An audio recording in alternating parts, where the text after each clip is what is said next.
একটা রাষ্ট্রে বসে, প্রতিবেশী একটা জায়গায় বসে আমাদের প্রিয় মাতৃভূমি বাংলাদেশকে বারবার তারা চক্রান্ত ষড়যন্ত্রের মাধ্যমে এটাকে তারা উত্তপ্ত করার চেষ্টা করছে।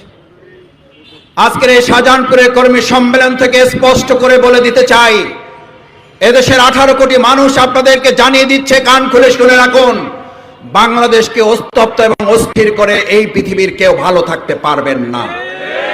আমাদেরকে অস্থির করলে আপনারা অস্থির হবেন, আমাদেরকে উত্তপ্ত করলে আপনারা উত্তপ্ত হতে বাধ্য হবেন, আমাদেরকে রাজপথে নামতে বাধ্য করলে আপনারা শান্তিতে থাকতে পারবেন না।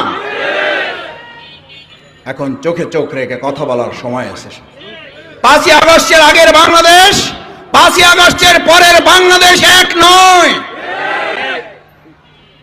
বাংলাদেশ জামাত ইসলামী, আমরা তখনও বলেছিলাম, এখনো বলছি, ভবিষ্যতেও বলব।